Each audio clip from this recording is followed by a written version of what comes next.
Bonjour tout le monde, bienvenue aux Instituts d'été 2025 du Centre Franco.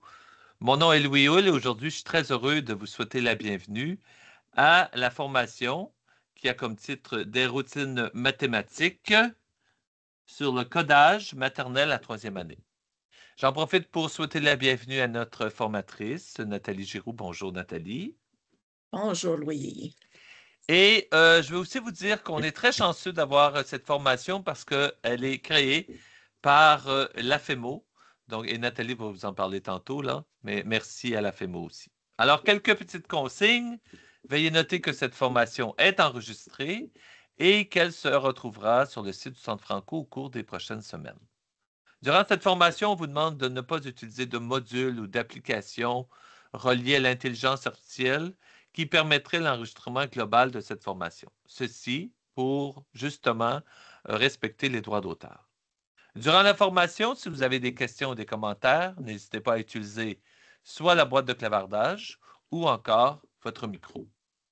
En parlant de micro, je voudrais remercier tout le monde parce que je vois que tout le monde a mis son micro en sourdine. Alors, merci tout le monde. C'est une bonne pratique à utiliser en mode virtuel. Finalement, le Centre Franco aimerait remercier le ministère de l'Éducation qui, grâce à son financement, rend possible cette formation aujourd'hui. Voilà, tout est dit. Il ne me reste qu'à vous souhaiter à tous et à toutes une excellente formation. Et Nathalie, c'est à toi. Merci Louis. Donc, bienvenue tout le monde. Avant de commencer, je vais faire la reconnaissance des territoires. Je suis située dans la région du Niagara. Donc, pour moi, ce sont les Six Nations, les peuples et les Mississauga de New Credit. Mais je vous laisse, pendant que je fais la reconnaissance du territoire qui est provincial, réfléchir au peuple des Premières Nations dans votre région où vous demeurez. Nous remercions les peuples autochtones pour le partage de ce territoire où nous nous retrouvons, connu sous le nom de Oniatario, dérivé du terme Mohawk, lac magnifique, pour Ontario. Nous reconnaissons que cette terre, partagée par les peuples autochtones, nous donne toutes les richesses dont nous avons besoin. Nous reconnaissons les générations qui l'ont parcourue, ceux qui la parcourent présentement et ceux qui la parcourront. Les appels à l'action du rapport de la Commission de la vérité et de la réconciliation nous parlent de l'importance de l'éducation à comprendre notre passé et le territoire sur lequel nous habitons, afin que nous puissions cheminer ensemble dans un esprit uni. Donc, bienvenue à tout le monde. Comme Louis l'a dit, je suis Nathalie Giroux. Je suis conseillère pédagogique depuis maintenant 16 ou 17 ans. J'oublie. Au CSC Mon Avenir, qui est le conseil catholique qui couvre Toronto, la région du Niagara, Barrie, Cambridge, Waterloo et Peterborough, l'est de Toronto et tout ça. Je suis aussi, depuis les 4 dernières années, impliquée dans la FEMO depuis plus de temps, mais présidente depuis les 4 dernières années. Et comme Louis l'a mentionné, la FEMO, notre chère association pour l'enseignement, l'Association des enseignants en français pour les mathématiques en Ontario. Donc, j'espère qu'à un moment, vous avez assisté à un congrès. Depuis les 4 dernières années, on fait les congrès virtuels, qui est plus facile avec les budgets de nos conseils scolaires, puis aussi qui permet de rejoindre le plus d'enseignants possible en Ontario. Donc, si vous n'avez jamais assisté, je vous invite cette année. Le premier va être, si ma mémoire est bonne, le 18 novembre. Donc, aujourd'hui, je voulais vous parler puis je vais vous donner des exemples concrets que vous pourrez revivre avec vos élèves, de comment on peut développer les habiletés en codage à l'aide de routines mathématiques. D'où ça c'est venu, cette idée-là? En premier, j'ai assisté à des conférences de notre partenaire anglophone d'Association d'enseignants en Ontario, l'OEMI, où il parlait d'utiliser le codage pour faire des routines. Ah oui, ça c'est beau, je passe directement. Ce que j'ai réalisé dans mon conseil et avec les gens avec qui je travaille, c'est qu'à l'introduction du curriculum 2020 et avec le codage, donc les gens, il y a beaucoup d'enseignants qui manquaient de formation, on ne savait pas les outils, on ne savait pas quoi faire, quoi enseigner. Puis là, peu à peu, ce qui se passe, puis je ne sais pas si c'est votre réalité, mais c'est que On fait beaucoup de codage dans mon conseil au mois de décembre. On en fait beaucoup au mois de juin à la fin de l'année. Puis on n'en fait pas régulièrement dans l'année scolaire. Donc, comme n'importe quoi, je crois beaucoup en mathématiques, on doit spiraler et revenir sur certains éléments au niveau du codage. Et là, c'est sûr, je vous ai parlé du curriculum 2020, donc de première année en montant. Comme je crois, vous savez, le curriculum de maternelle jardin, la révision l'apparition a été retardée à l'année prochaine. Mais un des buts de cette révision du curriculum de maternelle jardin était de l'aligner au curriculum de mathématiques 2020. Donc, je suis fort convaincue que le codage va être officiellement dans la nouvelle parution. Et comme vous allez voir, le codage est aussi lié à beaucoup de raisonnement spatial, au préparatoire, de logique, puis aussi de déplacement. Donc, c'est lié à quelque part. Donc, il ne faut pas négliger ça. Et je dirais que le codage en maternelle jardin, ce que je vois, c'est qu'on met les élèves avec certains outils de codage. On fait certains projets, dont le Bebot, et je vais vous en parler, mais pas de façon régulière. Si on décortiquait le curriculum 2020 de mathématiques, on se rendrait compte que voici les verbes. Amanda Donneau est une des spécialistes en codage en Ontario. Elle travaille pour le Conseil Providence, mais a été en prêt de service pour le CFORP justement et a travaillé dans des projets avec le ministère de l'Éducation. Elle a fait différentes présentations. Elle en fait encore, mais au début, quand on parlait de codage, et elle décortiquait les verbes qu'il y a dans les attentes et les contenus de codage. Vous les voyez ici. Il faut amener les élèves à être capables de lire des codes, modifier des codes qui existent déjà, décrire l'incidence d'un changement sur un code et écrire des codes. Je vous ai mis le lien et je vais vous partager le lien de la présentation vers la fin, mais aux attentes et contenus d'apprentissage du programme pour l'algèbre, parce que dans notre curriculum 2020, l'attente de codage, c'est l'attente 3 du domaine d'algèbre. Ce que je réalise avec les enseignants avec qui je travaille et même en maternelle jardin, c'est qu'on demande beaucoup aux élèves d'écrire des codes. Par exemple, en maternelle jardin, on va les mettre avec les Bebot, puis on va leur demander de programmer le Bebot, donc d'écrire le code pour se rendre à un endroit. Pareil, de première à troisième, on va les amener dans MakeCode, puis on va leur montrer, on va les amener à comprendre des blocs, à les mettre ensemble. On peut utiliser d'autres outils. Je ne sais pas ce que vous avez dans votre conseil. En passant, les Bebot peuvent être très bons, tout dépend de comment on les travaille, même première, deuxième année facilement. Mais ce qui est fait surtout en codage, c'est qu'on va mettre les élèves à écrire des codes. Les verbes de lire, modifier et d'écrire sont moins travaillés selon mon observation. Ça, c'est la structure du bloc de numératie qu'on a parlé beaucoup dans mon conseil scolaire.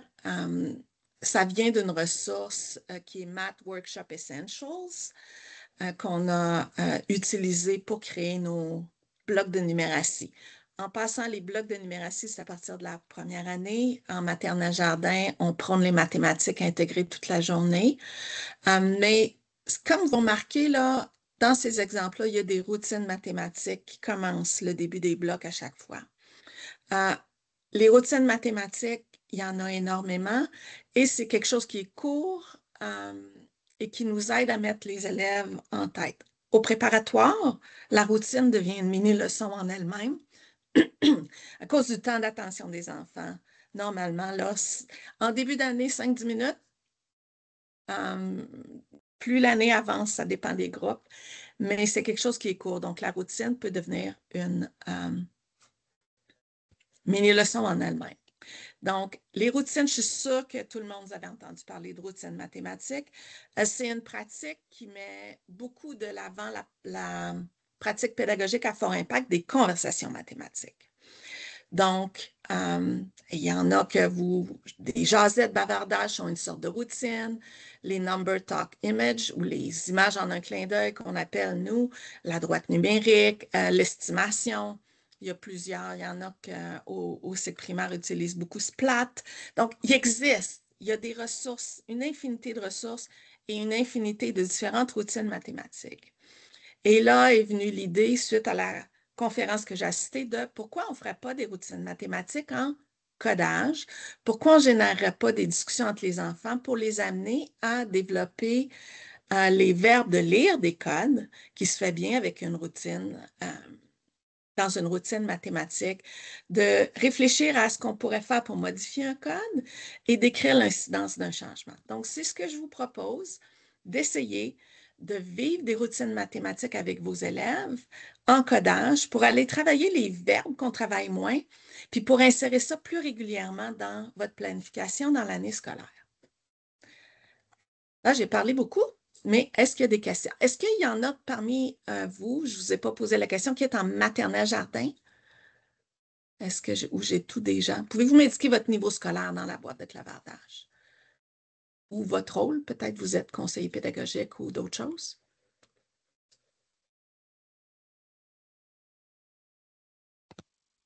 Deuxième année, deuxième.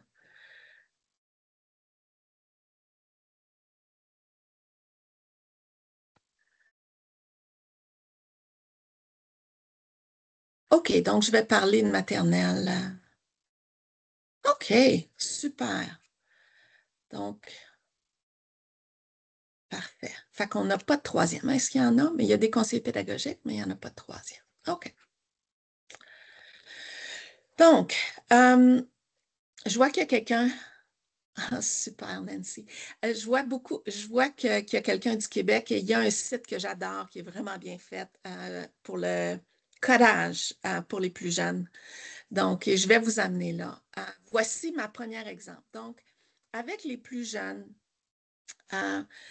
une routine pourrait être carrément de faire vivre un jeu de programmer un ami. Donc, je vous amène sur le récit Presco, juste pour vous montrer le jeu.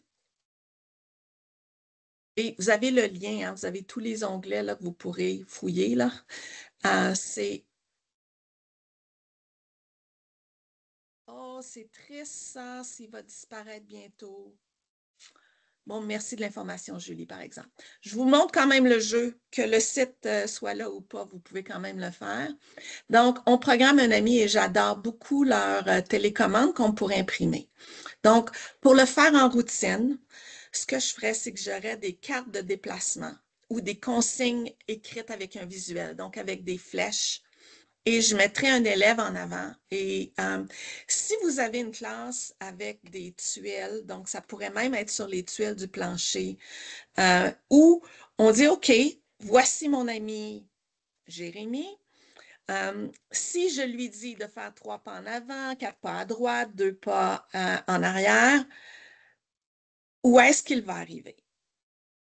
Et idéalement, on va mettre les élèves en cercle. Des fois, en maternelle jardin, vous avez des groupes de 30, ça devient très difficile de faire ça. Donc, c'est pour ça que j'ai un autre jeu après, ou c'est quelque chose qui se ferait plus en petits groupes.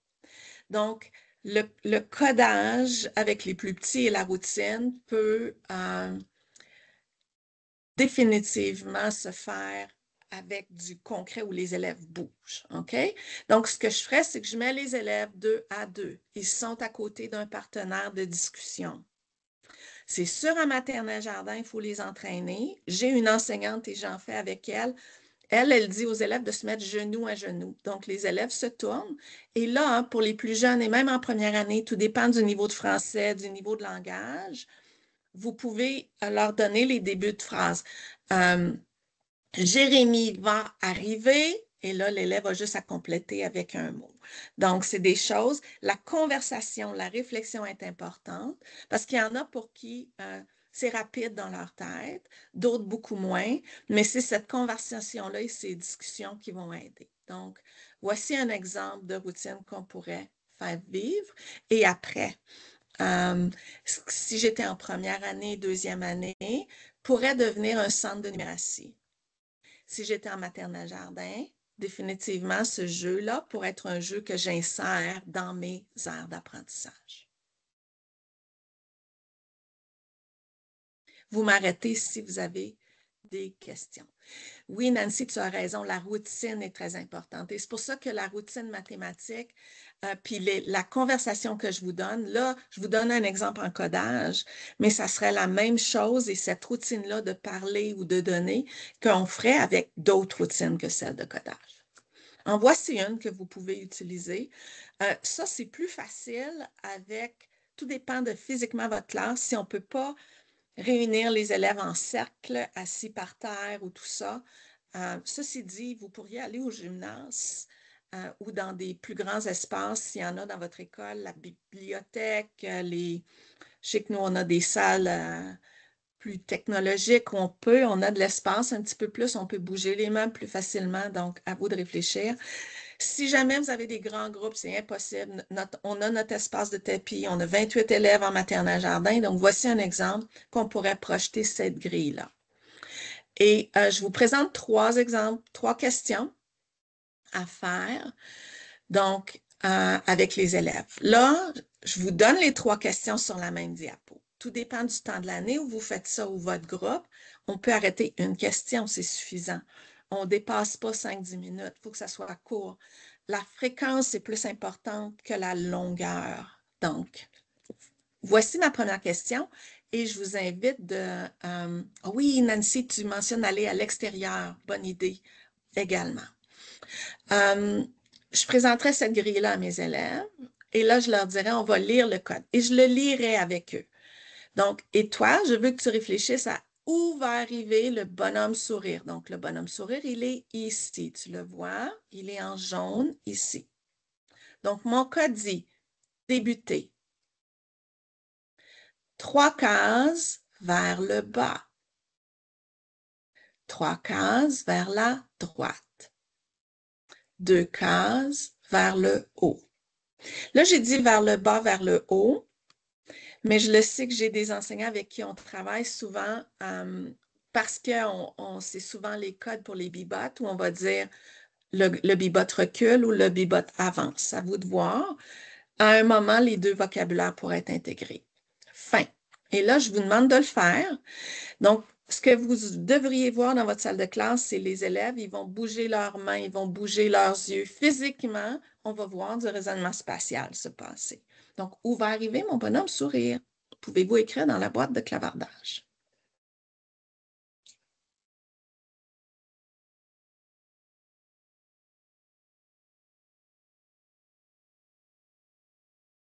Oui, au cœur rose. Et pour l'avoir fait en maternelle jardin, j'invite, ou même en première année, on pourrait bouger notre bonhomme sourire pour voir où il va arriver et faire les déplacements. Et là, c'est là que je vous disais, je vous propose une deuxième question. Si je suis en deuxième année, définitivement, je la mets en... OK, je vais vous mettre le lien. Oui. Voici le lien à la présentation. Je vais vous le remettre tantôt, mais je sais que quelqu'un l'a demandé, donc je vous l'ai déjà mis. Donc, cette deuxième question-là, en deuxième année, je la ferai probablement tout de suite parce que la première va être assez facile à faire, deuxième ou troisième. Première année, peut-être que j'arrêterai juste avec la première. Maternelle jardin, définitivement, j'arrête juste avec la première, mais je peux reprendre la semaine d'après, le lendemain, la même grille, et là. Est-ce qu'il y a un autre code possible pour se rendre au même endroit? Je les laisse réfléchir et je les laisse discuter. Et là, je prendrai des hypothèses. Donc, je vous laisse réfléchir. J'aimerais que vous essayiez de trouver d'autres possibilités. Donc, un autre code? Oui, Julie, le premier exemple que j'ai donné, c'est avec leur corps, c'était exactement ça. Mais c'est aussi une autre option à un moment donné où on peut les amener qui est un autre niveau, il y a plus d'abstraction demandée dans cet exemple-là que je vous donne. Est-ce qu'il y en a qui ont un autre code qui pourrait m'écrire? Merci, Daniel. Une case vers le bas, 3 cases vers la droite. Donc, à cause du temps, je vais juste continuer. Et là, je ferai discuter les élèves et on pourrait comparer les différents codes, lequel est le plus long dans le nombre de déplacements à faire, lequel est le plus court. on pourrait... Ouais. Ma troisième question. Peux-tu rendre le code le plus efficace? Le mot efficace en codage est un vocabulaire à acquérir. Il arrive officiellement dans le curriculum de mathématiques en 6e année. Malgré tout, je vous encourage à commencer à le travailler avant et à montrer ce vocabulaire-là aux élèves. Un code efficace veut dire qu'on a le moins de consignes possibles qu'on donne. Et j'aime beaucoup expliquer aux élèves, tu sais, les ordinateurs, quand on les programme et qu'on leur donne des codes ou n'importe quel robot, on a des consignes qu'on doit écrire et c'est ça qu'on appelle un code. Donc, plus mon code est efficace, moins il y a de consignes, plus mon ordinateur, plus mon robot va être rapide. Donc, le travail, il y a beaucoup de travail de ceux qui essaient leur travail dans la vie de faire des codes, donc des programmeurs qui travaillent à rendre les codes les plus efficaces possibles. Donc, on leur explique c'est quoi. Pourrait, avant d'introduire le mot efficace, dire est-ce que tu peux me trouver le code possible qui aurait le moins de déplacement, qui est la même chose que le plus efficace avec les élèves. Donc, et ça, c'est quelque chose qu'au niveau de la pensée computationnelle, on veut ancrer dans les enfants et ça se travaille bien avec des routines ou la réflexion. Puis ensuite, normalement, ils devraient faire le transfert quand ils vont se mettre à écrire des codes. Donc, 3 questions, mais définitivement, on s'adapte au nombre de questions à poser. On peut reprendre pour aller plus loin. Est-ce qu'il y a des questions jusqu'à date? Ça va? OK. Beaucoup de nos conseils scolaires en province utilisent l'outil en ligne KnowledgeHook. Dans KnowledgeHook, dans les activités de 3e et 6e année, ils ont mis des activités de l'OQRE. Il y a certaines questions en codage, donc qui font des belles routines mathématiques qu'on peut faire avec un game show de KnowledgeHook ou qu'on peut directement adapter. Ici, j'en ai adapté une d'une question de KnowledgeHook de 3e année. Mais ceci dit, cette question-là est facilement 2e année. On pourrait changer les nombres pour l'adapter pour 1re année. Ce n'est pas une question pour moi de maternelle jardin. Mes premières années, peut-être pas septembre, octobre, mais définitivement novembre, surtout si on change les nombres.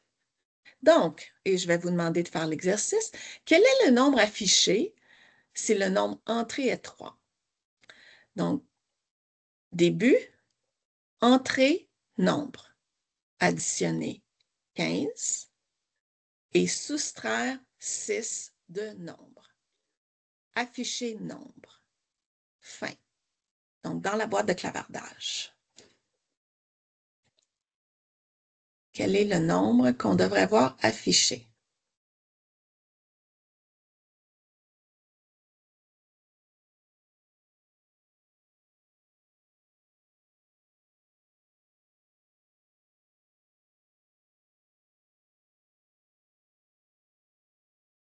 Donc, si je le fais, et là, je le ferai avec les élèves, entrée nombre. Donc, oui, merci Daniel. Donc, je ferai entrer le nombre 3. On additionne 15 qui nous donne 18. On soustrait 6 qui nous donne 12. Afficher le nombre. Ça, c'est ce qu'on appelle des pseudocodes. C'est des codes, c'est du langage de code qui se fait sans outils de programmation nécessairement. Et le vocabulaire utilisé dans ce genre de pseudo-code-là, au cycle primaire particulièrement, c'est vraiment important de travailler ça, que les élèves comprennent que j'ai toujours un début ou quelque chose qui va activer mon code.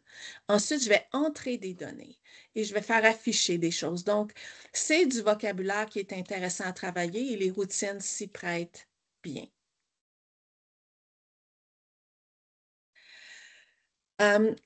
J'aime beaucoup les Bee-Bots. Puis là, je dis Bee-Bots, mais il y a les Tail-Bots qui font la même affaire. Il y a les Blue-Bots qui font... Il y a plein de petits robots qui avancent avec des consignes de déplacement. Et il y a un site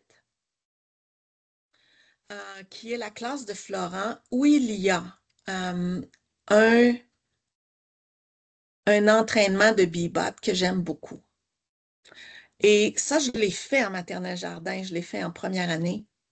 Ce que j'aime, c'est qu'on programme les déplacements. Vous voyez en bas à droite, j'espère que c'est assez gros pour vous. Je vais peut-être essayer de grossir mon écran un petit peu. OK. Je vais programmer les déplacements. Et là, je n'ai pas fait de programme. Donc, vous voyez, je leur explique et ils ont déjà joué d'habitude. Je leur ai montré les bibots et tout ça. Voici mon bibot. Tu vois, hein, il regarde en avant. OK. Donc, je vais écrire un code. Et là, on clique et vous voyez qu'en bas, ça va apparaître. Donc, si je clique et là, je peux programmer un code. Là, je ne l'avais pas fait d'avance. Et voilà.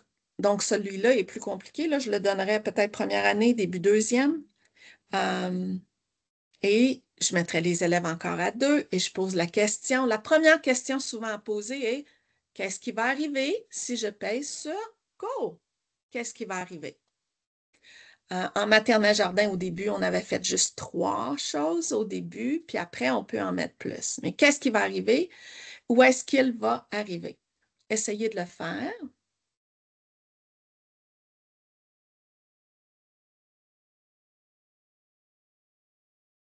Ça va être dur à expliquer, là, mais... Donc, les élèves en salle de classe, je vous dis, ils mettaient leurs mains, faisaient avancer, tournaient, se parlaient. Vraiment intéressant de les voir faire. Donc, et là, ce qu'on fait après, c'est qu'on présente le code. Donc, et vous allez voir, on va voir les déplacements chacun. Donc, je fais Go.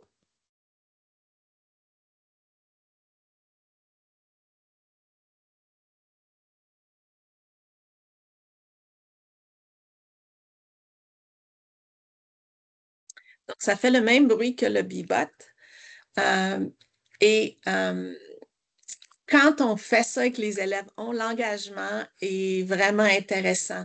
Donc, quand on programme des outils qui sont programmables, que ce n'est pas des pseudocodes, une fois que les élèves ont donné leur hypothèse, leur idée, il faut faire aller les codes. Et là, vous allez voir l'engagement des élèves est extraordinaire. Yeah! Ils vont être contents s'ils l'ont eu. Enfin, oh, on s'est juste trompé d'une case et des choses comme ça arrivent. En passant, pour maternelle jardin première, on travaille énormément aussi la lecture de gauche à droite et de lire des codes, qu'est-ce qui arrive avec ça. Donc, voici un exemple d'un outil que j'aime beaucoup. Et cet outil-là, avec des groupes qui sont plus grands ou des fois, on est pris, on veut faire la routine, mais dans notre horaire, aller dehors, aller ailleurs, ça ne se fait pas toujours. Physiquement, l'espace n'est pas toujours. J'ai des classes de première année dans des portatives, comme ça devient difficile. Ça, ce sont des outils qu'on peut mettre sur notre tableau qui sont faciles et qui ne demandent pas une tonne de planification et qui permettent à tout le monde de voir la présentation. Donc, ouais. Donc, ça, c'est un outil que j'aime beaucoup utiliser. Et là, je sais, j'oublie ton prénom qui nous disait télécharger. Donc, je vais faire ça de ce qu'il y a sur le récit Presco parce que je vous ai mis 2 liens pour ce qui est des Bebot, Tailbot, Bluebot. Il y a des cartes de déplacement.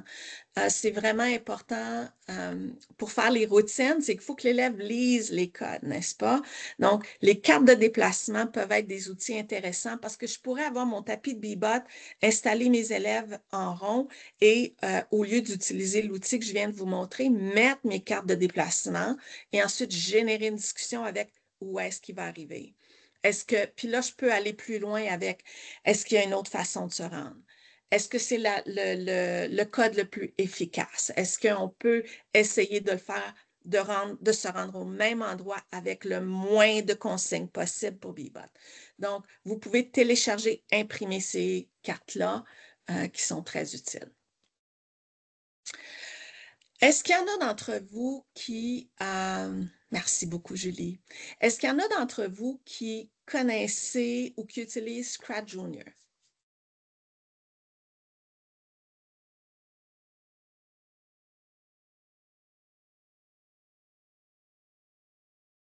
Oui, non. Je vous amène. Oui, super. OK. J'adore utiliser Scratch Junior pour faire lire des codes aux élèves avant même de les envoyer en programmé. Donc, je vous ai mis le lien pour le télécharger comme dans mon conseil, les élèves utilisent des Chromebooks et il y a une application directement dans le Chrome Store ou le Google Store pour le Chromebook. Je vous ai mis le lien pour télécharger Scratch Junior sur votre ordinateur. Et c'est un petit... je vous amène dans mon Scratch Junior. Et là, je vais vous amener dans... OK. Donc, Scratch Junior, l'avantage, c'est que pour des élèves qui ne savent pas encore lire, tout est visuel. Ce sont des consignes visuelles. C'est pour ça que j'aime l'utiliser, parce qu'on ne sorte pas à la barrière de la lecture pour les élèves de maternelle jardin. Donc, c'est un bon outil pour faire lire des codes. Programmer dépend du niveau de votre classe, mais définitivement, pour le genre de routine que je vous parle, on pourrait l'utiliser. Première année, c'est l'outil idéal parce qu'ils sont en apprentissage et il y en a qui décollent à lire rapidement, d'autres non. Donc, cet outil-là, on n'est pas bloqué avec l'outil de la barrière de ils n'ont pas encore débuté vraiment à lire. Deuxième année, très utile parce qu'on a encore des enfants à différents niveaux au niveau de la lecture. Pour faire lire des codes, je l'aime aussi en troisième, mais troisième, j'aime mieux transitionner vers le vrai Scratch. Donc, ouais, voilà. Donc, ce qui arrive dans Scratch, quand vous avez la version desktop, c'est que vous allez programmer des codes, puis je vais vous amener, là, j'en ai programmé certains pour vous les montrer. Donc, ils vont rester sur votre ordinateur, mais on ne peut pas les partager. OK? J'ai mis dans la présentation le lien, Daniel, pour télécharger Scratch Junior sur ton ordinateur. Donc, ce qui va arriver, puis là, je vais essayer. Si je descends ça et ça, OK, vous ne pouvez pas voir mon... c'est que normalement, il y a un petit, tu vois en bas à droite, là, il y a un petit carré avec un petit bonhomme qui s'appelle Scratch en bleu. Donc, ça va apparaître. Et quand vous créez des codes, ils restent sur votre ordinateur. Ce que je me suis rendu compte cette année, au mois de mai, on a changé mon ordinateur. Et là, comme mes codes étaient sur mon ordinateur, mon desktop, et je ne peux pas les partager, j'ai perdu mes codes je les ai refaits pour la présentation que je donne cet été, qui n'est pas épouvantable. Mais une fois que vous avez fait vos codes comme là, moi, mes codes sont faits, là, j'en ai plein là. Ils restent là. Je peux les utiliser n'importe quand. Et si vous allez sur le petit point d'interrogation, vous avez des codes qui sont faits. Donc, on peut, sans être obligé d'en créer, aller chercher ces codes-là pour faire vivre les routines, faire lire des codes. Et là, je vais vous amener aussi à modifier des codes et réfléchir à l'incidence d'un changement. Donc, je vous amène dans mon premier code. Et là, voici mon fond d'écran. Voici ce qu'on appelle mon sprite. Et vous voyez ici qu'il est, puis là, il y en a qui connaissent, mais j'ai vu qu'il y en a qui ne savaient pas. Donc, vous voyez ici en bas, j'ai ma fusée. Et là, je dirais aux élèves, les élèves, tu vois la petite fusée ici, ça veut dire que le code qu'il y a à côté, c'est pour ma fusée. Et on va le lire ensemble. Et au début, je le lirai avec les élèves. Drapeau vert, flèche à droite, 5. Flèche en haut, 5. Ça, c'est vraiment un code simple. C'est un code séquentiel qui est du niveau de première année. Et je dirais aux élèves, qu'est-ce qui va arriver? Et là, est-ce qu'il y a juste quelqu'un qui pourrait m'écrire ou prendre la parole? Qu'est-ce qui va arriver avec la fusée?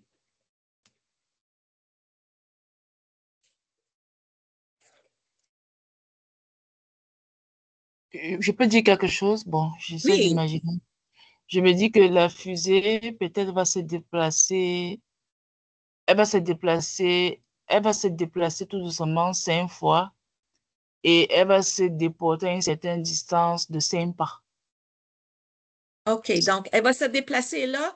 Je modélise le questionnement que j'aurai avec mes élèves. Quand tu dis elle va se déplacer 5 fois, dans quelle direction? Vers la droite. OK. Et après, elle va faire quoi? Et après, elle doit aller vers le haut. Vers le haut. OK. Et là, avec mes élèves, on essaie le code. OK? Une fois qu'on a eu la discussion, qu'on les a fait parler, qu'on a laissé le temps qu'ils discutent entre eux.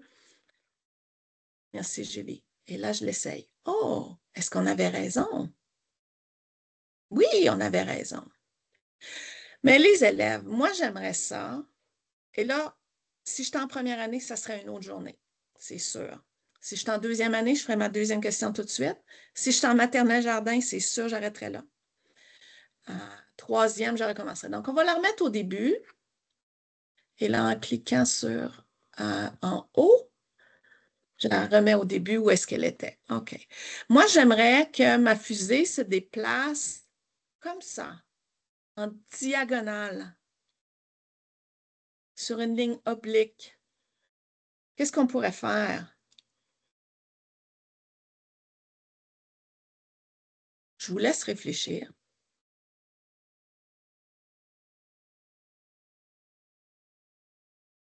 Et à cause du temps, je ne vous laisse pas trop de temps. Donc, voici une... Oui, merci Élise, c'est exactement.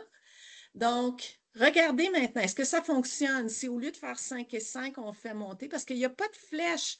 Si je vais dans mes bleus, on voit qu'il n'y a pas de flèche diagonale. C'est soit droite, gauche, en haut, en bas. Je tourne à droite, je tourne à gauche, et ça veut dire je saute, et ça, c'est je recule. OK. Donc, on essaye voir. Et là, elle se déplace beaucoup plus en diagonale. Donc, ceci est un code encore séquentiel, première année selon le curriculum.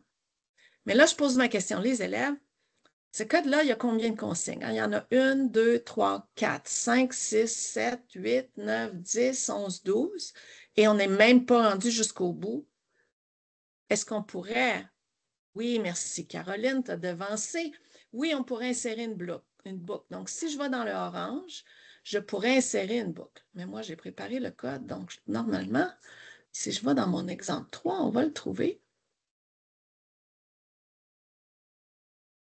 Je crois. Non. Excusez, je vais retourner dans le... Je vais juste le faire. Donc, ici, on est en train de modifier un code. Donc, j'enlève pour effacer. Je monte en haut, tout va partir. Le orange, j'ai mes boucles de répétition. Je mets ma boucle. Et je vais faire répéter. Et on pourrait essayer que les élèves, on veut que ça se rende en haut. Tantôt, c'était 5, 5, on n'était pas rendu. Je vais essayer avec 10. On va voir. Et là, on va changer la répétition pour 10. On essaye, on va voir.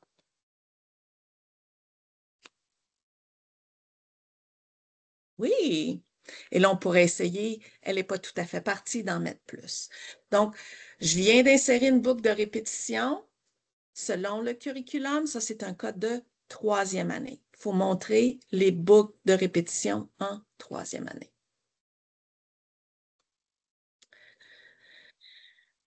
Je vous montre maintenant ma lune. OK. Qu'est-ce qui va arriver?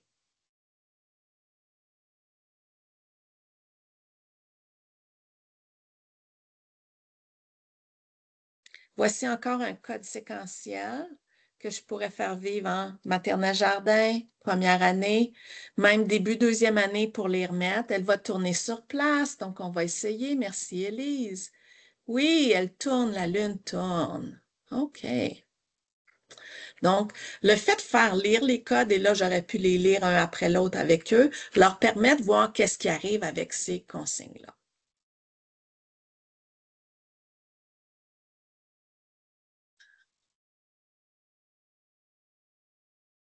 C'était lui que je voulais vous montrer, je crois. Oui.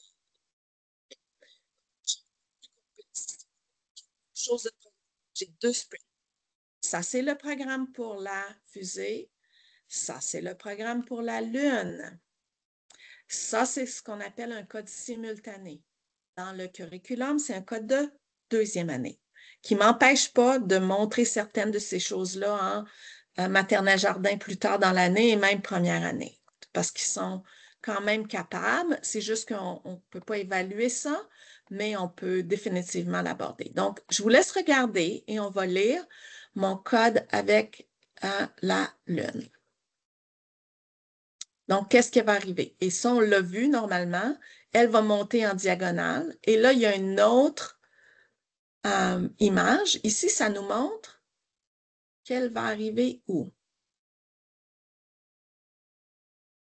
OK. Et là, je montre la Lune.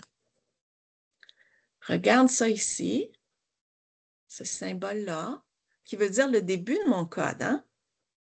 Et là, regarde ce qu'elle va faire. Il y a une boucle de répétition 8, tourne à droite 2, tourne à gauche 2. Qu'est-ce qui va arriver? Là, je sais que vous pouvez prédire beaucoup de choses, mais je vous demande surtout, quand est-ce que ma Lune va commencer à bouger? Est-ce qu'il y a quelqu'un qui pourrait faire une hypothèse?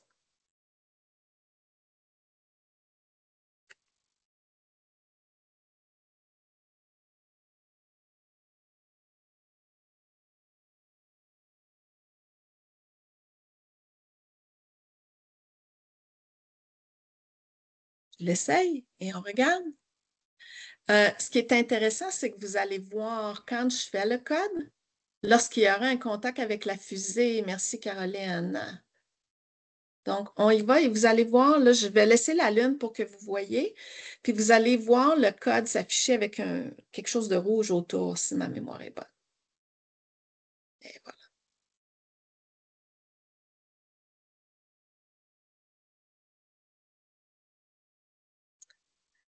Et là, dans l'autre, je ne vous ai pas tout fait lire ça, j'aurais pu le scinder en deux, on peut y aller par étapes. Mais si j'arrivais dans mon autre scène, ma Lune a atterri, elle s'est mise droite et elle a descendu. Et mon astronaute, voici, au début, il n'était pas là, on ne le voyait pas. Pendant un temps de 20 secondes, il a réapparu, il a marché 5 pas et il a parlé. Ça, c'est vraiment intéressant pour amener nos élèves à lire, puis pour leur faire même écrire des phrases quand vous allez les mettre à programmer. Mais pour la routine, on pourrait juste s'arrêter là. Donc, voici ce code-là où j'ai des boucles de répétition dans mon premier. J'ai des éléments séquentiels et j'arrive. C'est un beau code de troisième année, okay, qui est un peu plus complexe. Il y a celui-là aussi, puis c'est probablement lui que je voulais faire en quatrième avant le dernier, mais voici mes étoiles. Donc, regardez le départ. Hein. Chaque code, le jaune signifie les consignes pour le départ. Donc, qu'est-ce qui arrive ici?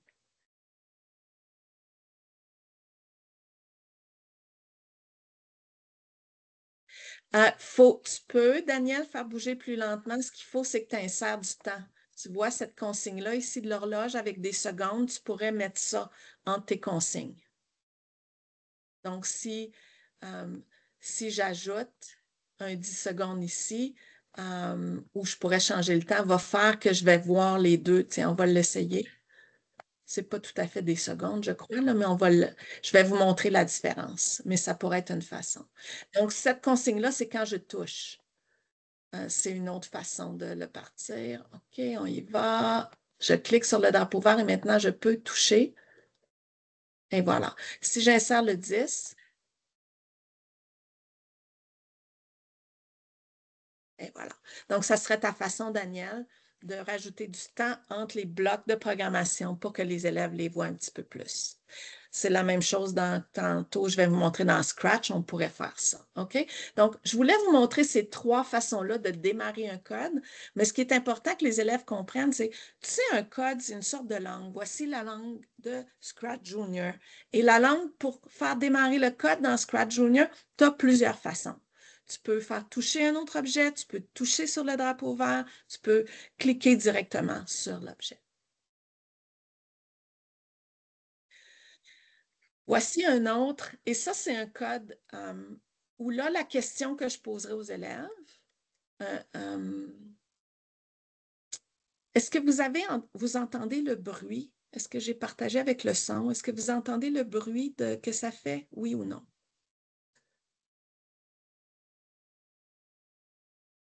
Pouvez-vous m'indiquer ça? Est-ce que vous avez entendu du bruit Non, pas de mon côté. OK. Je vais arrêter le partage là. Je vais vous le repartager parce que je veux vous partager avec le son. OK. Et voilà. Désolée. Vous voyez mon écran maintenant? OK. Donc, ici, le titre du code, c'est ma saison préférée. Et je dirais aux élèves, on pourrait faire lire le code avant et tout ça, mais ça pourrait être aussi intéressant de leur demander quelle est ma saison favorite. Et là, je voulais vous montrer ce code-là juste pour vous montrer le potentiel. Puis, à chaque fois qu'on ajoute des éléments, on pourrait juste faire une routine de lis-moi cette diapo-là, lis-moi celle-là, et on pourrait commencer par ça. Mais je vous le fais jouer juste parce que je pense que vous avez compris le principe de la routine. L'été, j'aime jouer au soccer.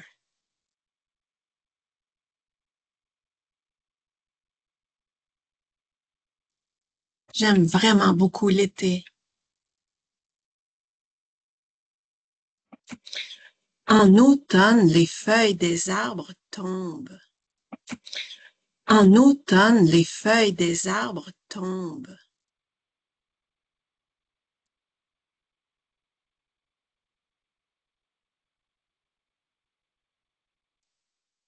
Il fait froid. Au printemps, les tulipes poussent.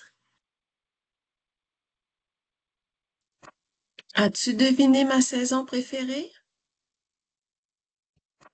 As-tu deviné ma saison préférée?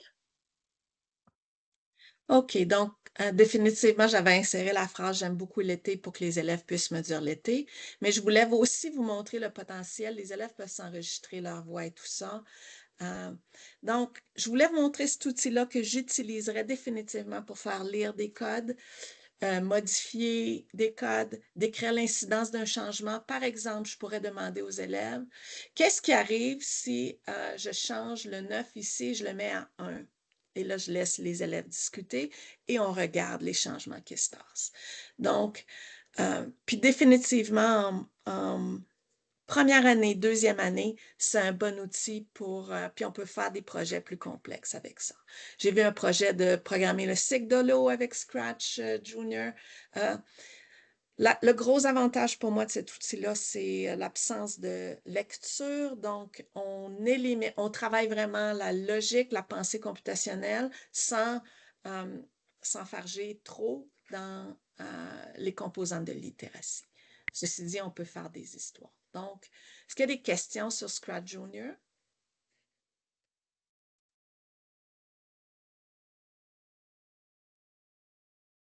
OK.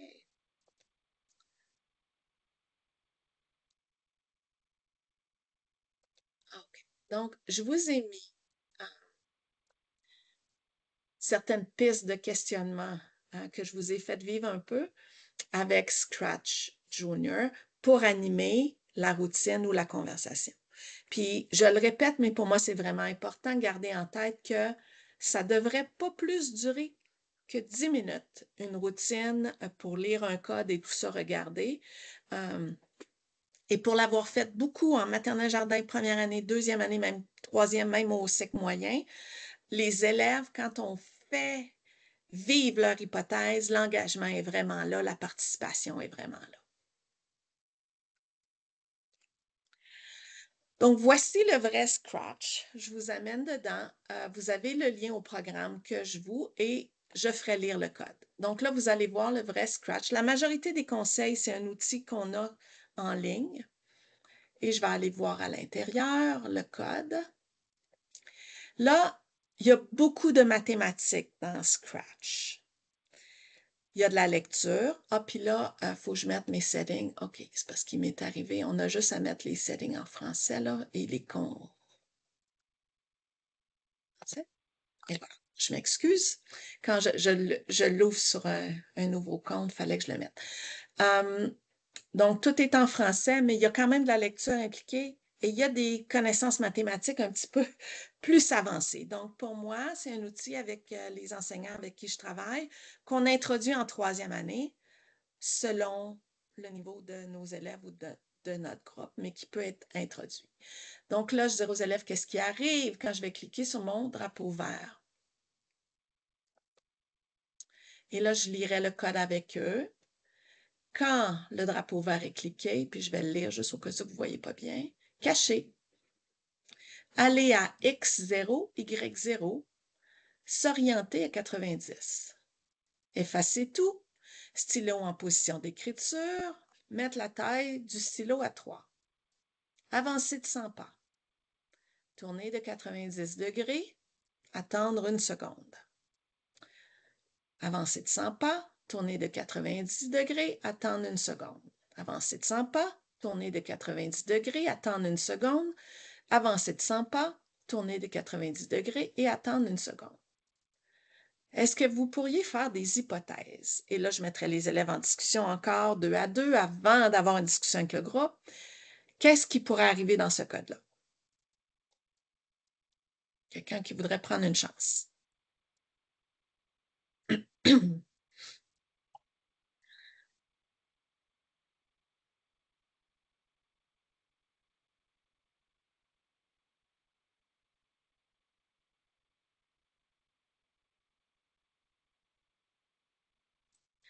Et là, si jamais les élèves sont très perdus, surtout si c'est la première fois qu'on le fait, oui, un carré, merci Caroline.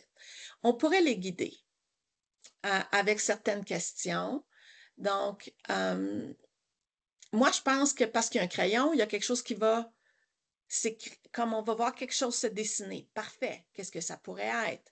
On avance puis on tourne. OK, combien de fois on avance? 4 fois on tourne. Donc, on peut mettre un questionnement plus pointu ou donner des indices pour aider les élèves. Donc, là, vous voyez que je vais mettre mon écran en plus grand avec en haut. Et là, les élèves, on va vérifier vos hypothèses. Et oui, c'est un carré. Comme je vous dis en salle de classe, à ce moment-là, yeah! Oh! Et l'engagement est palpable dans la salle de classe quand ça se passe. Et là, je pourrais demander aux élèves, allez à 0,0, qu'est-ce qui arrive si j'écris 150 ici? Qu'est-ce qui arrive, vous pensez? Est-ce qu'il y en a qui voudraient faire des hypothèses? Qu'est-ce qui arrive? Si en haut, allez à X, 0, je change le 0 pour 150. Ce que je voudrais avoir des élèves de 3e année, c'est, ben là, le carré ne sera plus à la même place, mon crayon ne va pas commencer au même endroit. C'est ce que je voudrais. C'est sûr que là, on fait référence aux 4 cadrans du plan cartésien qui ne sont pas du niveau 3e, mais ils peuvent quand même comprendre que selon où je me déplace, ça va être différent. On va essayer, on va voir. Ah, mon crayon s'est déplacé, mais là, on n'en voit pas. Il y a une partie qu'on ne voit pas, n'est-ce pas? Donc, on peut faire des changements comme ça. Une des prochaines questions que je poserai, et je crois que je l'ai mis sur mon autre diapo, il y avait beaucoup de consignes dans mon code. Est-ce qu'on peut le rendre d'une façon plus efficace? Je vous ai mis les codes. Vous pouvez les utiliser sans problème. Et je vous montre à quoi ils ressemblent. Oui, on pourrait. Donc, vous voyez ici que je n'ai pas 0,0 là, parce qu'on peut le mettre à un autre endroit. Mais j'ai mis une boucle de répétition qui sont dans les contrôles. Il y a les boucles de répétition ici. Donc, j'ai mis une boucle de répétition. On va voir. Je peux l'activer aussi ici pour les élèves. On arrive au carré, puis là, on pourrait compter les consignes. On en a beaucoup moins.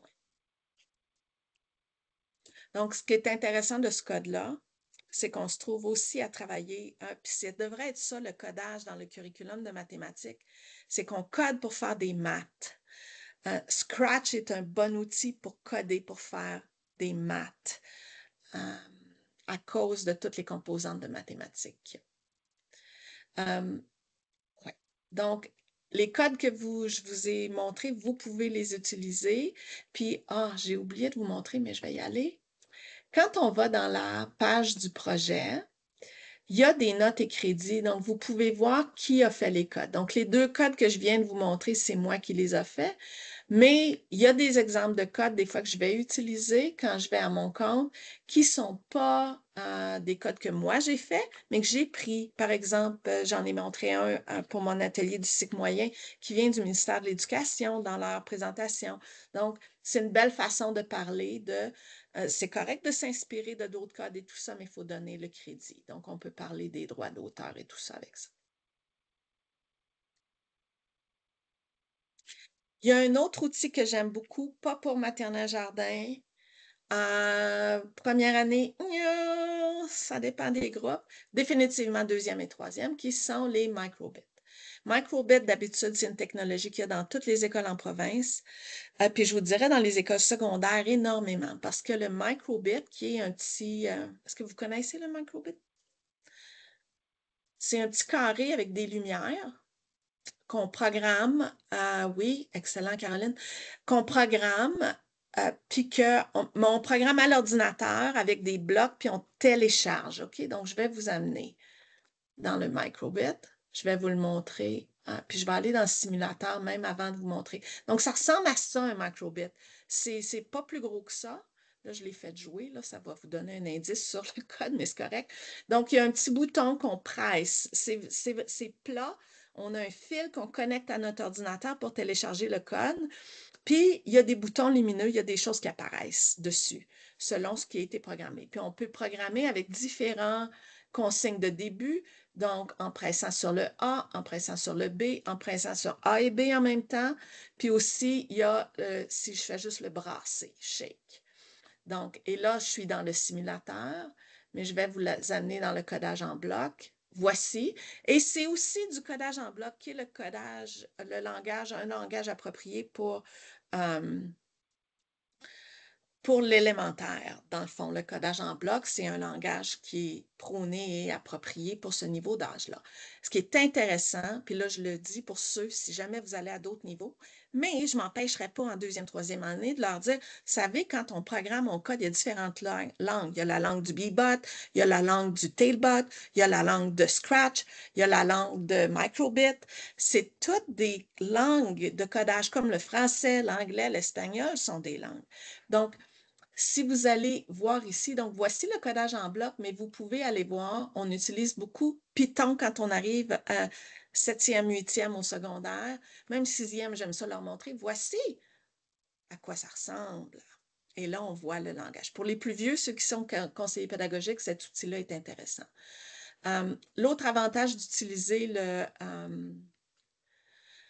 Microbit, c'est que c'est une technologie qui permet de ramasser des données. Il y a des capteurs qui sont intégrés dans le Microbit, ce qui fait qu'en sciences, je vous disais au secondaire, mais même au cycle moyen, tout ça, c'est que le Microbit peut être programmé pour ramasser des données et maintenant que le codage est inséré aussi dans le programme de sciences, c'est un outil à ne pas négliger. Donc, dès qu'ils sont petits, on peut leur faire lire des codes, avoir des routines avec Microbit, qui est un outil intéressant. Donc, voici le code.